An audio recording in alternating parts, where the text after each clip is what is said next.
Chers amis, Monsieur le maire, cher Pierre Heidenbaum, Monsieur le président de la Fédération et messieurs les présidents, surtout chers amis de la mode, Madame la directrice générale de la création artistique, chère Régina Tchondo, Mesdames et messieurs, je suis très heureuse d'ouvrir... On change de micro? Oui. Je suis très heureuse d'ouvrir cette journée, ce forum de la mode, qui est, je crois, une première historique dont je voudrais me réjouir, qui est celle qui vous réunit aujourd'hui, qui réunit tout le secteur, les deux fédérations, qui réunit plusieurs générations de talents de la mode, qui réunit les grandes maisons comme les talents émergents, et pour travailler tous ensemble à l'intérêt général de cette filière, qui est une filière d'excellence, et qui, comme toutes les filières d'excellence, a besoin de se retrouver pour travailler sur ces enjeux d'avenir et aussi conserver cette excellence.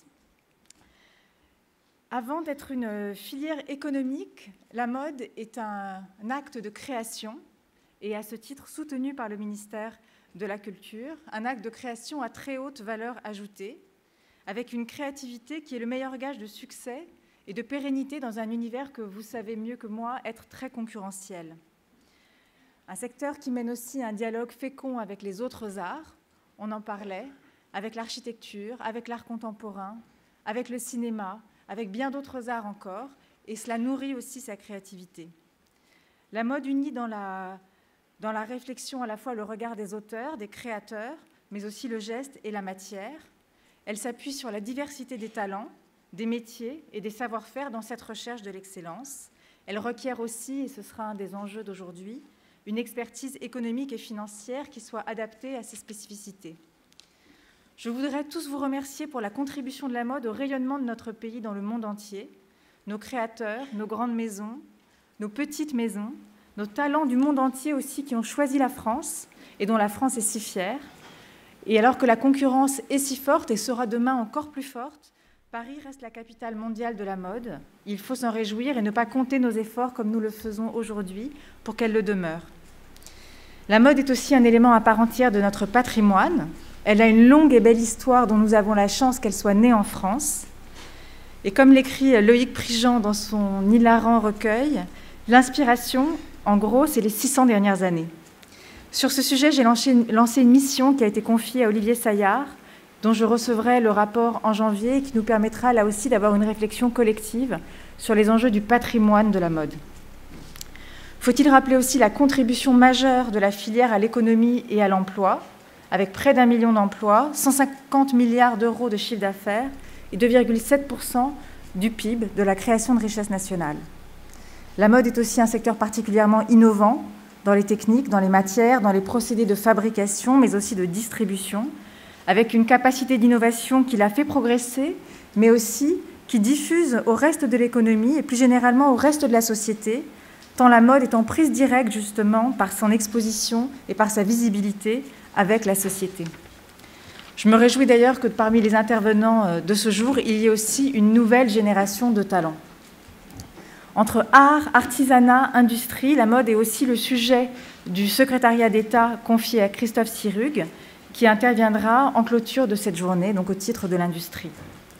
Ce forum de la mode était l'une des principales préconisations de votre rapport, chère Aline Cohen-Solal.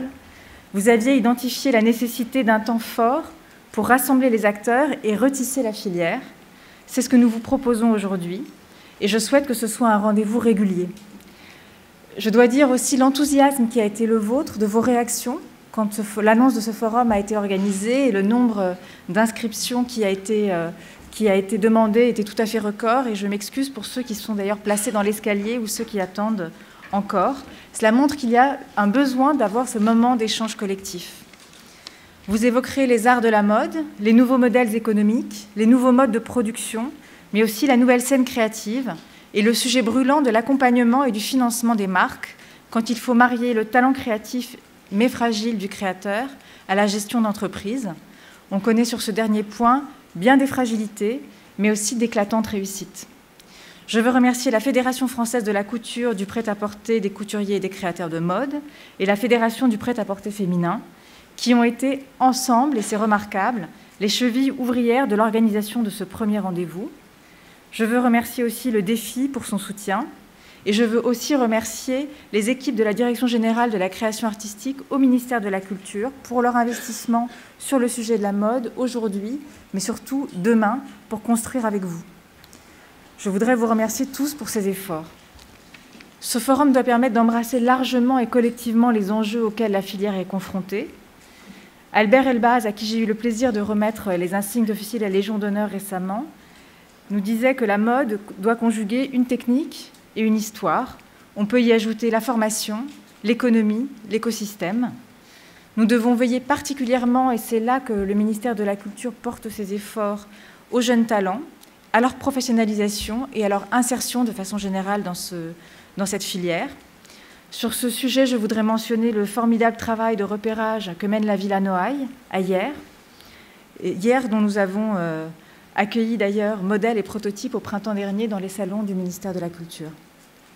J'en profite pour vous dire le soutien de l'État pour que, malgré le terrible incendie qui a ravagé une partie de la Villa Noailles, la prochaine édition du festival puisse se tenir dans les meilleures conditions, et nous y veillerons. Pour accompagner les jeunes talents, nos efforts se sont déployés en faveur de la formation. C'est un des enjeux majeurs pour l'avenir de la filière et souligné tel quel par Lynn Cohen-Solan dans son rapport. Le 26 octobre dernier, l'École nationale de mode et matières a ouvert ses portes pour une première année de préfiguration grâce au partenariat unique entre l'École nationale supérieure des arts décoratifs, Mines ParisTech et l'Université Paris-Dauphine. Parallèlement, le rapprochement entre l'Institut français de la mode, qui fêtera bientôt ses 30 ans, et l'école de la Chambre syndicale pour fusionner leur formation dans une grande école de mode française montre le dynamisme de la France en matière de formation, sa capacité à s'adapter, parce que là aussi, nous le savons, la concurrence est très forte au sein même de l'Europe avec d'excellentes écoles. Au-delà de la formation, notre soutien aux jeunes créateurs passe aussi par le soutien au prestigieux prix de l'Andam, mais aussi par le soutien de l'IFSIC, que je salue, à travers des prêts et un fonds d'avance remboursable qui est dédié aux jeunes créateurs. La jeunesse, le renouvellement, l'innovation, voilà aussi donc l'un des sujets de cette première édition du Forum de la mode. C'est aussi avec la volonté d'apporter un soutien utile et concret à la jeune création que la Direction générale de la création artistique réfléchit à ma demande à ce que pourrait être une aide à la première présentation de mode pour les très jeunes créateurs qui pourrait avoir lieu pendant les semaines de la mode, par exemple de janvier prochain. C'est une idée que beaucoup d'entre vous nous ont suggérée et dont il faut voir ce que vous en pensez. Ça peut être un des enjeux aussi des discussions aujourd'hui et comment elle peut être complémentaire de la formidable initiative des Designer Apartments, l'opération mise en œuvre par la Fédération française de la couture. Sur ce sujet qui me tient particulièrement à cœur, je voudrais aussi que vous insistiez dans vos réflexions cet après-midi, je crois, sur le sujet du financement et de l'accompagnement des créateurs dans les premières années où ils se lancent, car nous connaissons tous ces jeunes talents qui parfois se fracassent sur ce sujet de la gestion d'entreprise. Des progrès ont été faits, il y a un accompagnement maintenant qui est plus professionnel, des fonds d'investissement qui sont dédiés, des investisseurs qui se sont spécialisés dans ce sujet, et vous nous direz, j'espère, quelles peuvent être vos propositions pour continuer à améliorer leur accompagnement lorsqu'ils se lancent. Il me reste maintenant à vous laisser travailler ensemble, et je me réjouis que ce soit ensemble, convaincue que ces liens qui sont tissés ou retissés permettront de faire naître de très belles pièces. J'y serai très attentive.